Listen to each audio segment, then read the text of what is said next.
Let's unravel a puzzle many of us face when we stop to question why even simple tasks can feel like monumental hurdles. Laziness and executive dysfunction, two terms that may appear similar but represent vastly different realities. When comparisons creep in, as they often do, and we measure ourselves against peers who seem effortlessly productive, the nagging question arises: what's wrong with me? Why can't I just do what I need to do? Comparison may be the thief of joy, but it's also a natural mechanism for self-assessment. Done wisely, it offers valuable insights into our place and progress.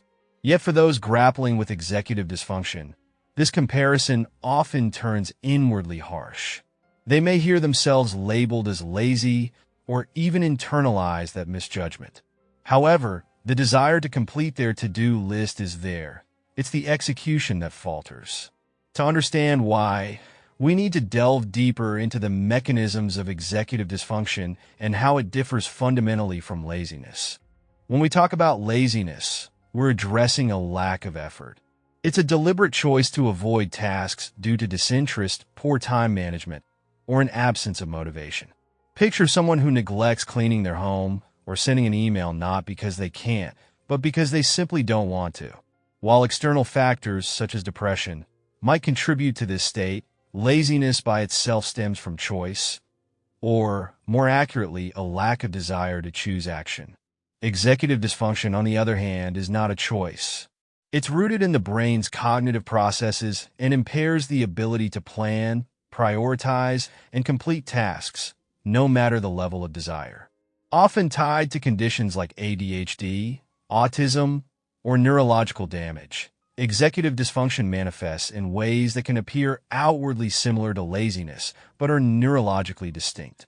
Research pinpoints areas like the prefrontal cortex and systems involving dopamine and norepinephrine, showing reduced activity that directly affects problem-solving, attention, and motivation.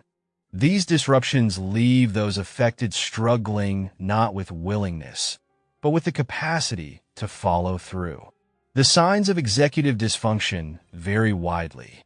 Someone might repeatedly procrastinate, struggle with prioritization, or face disorganization in both physical and virtual spaces. Forgetting to send a critical email or take out the trash may not reflect laziness, but an overwhelmed executive system, failing to align actions with intentions.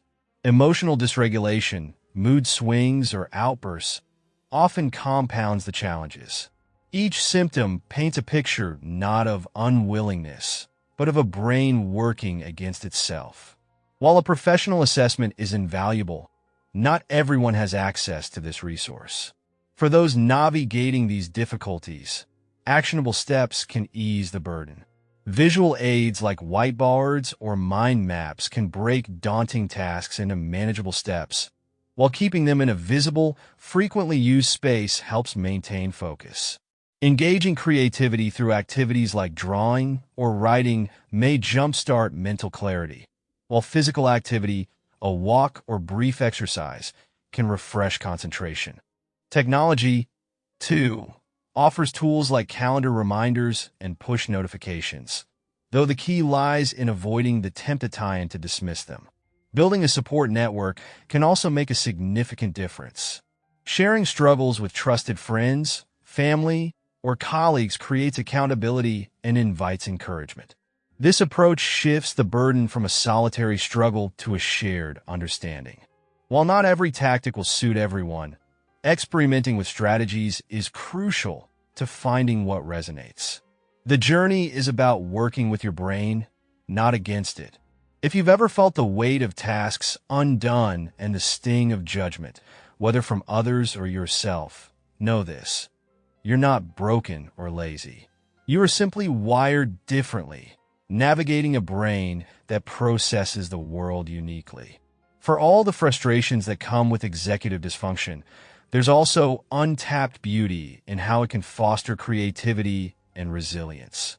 As Aristotle once said, knowing yourself is the beginning of all wisdom. Each step toward understanding the nuances of your mind is a step towards self-empowerment. So, Lean into this exploration and let every small victory illuminate the path ahead. The journey isn't about perfection, it's about progress, and progress begins with understanding.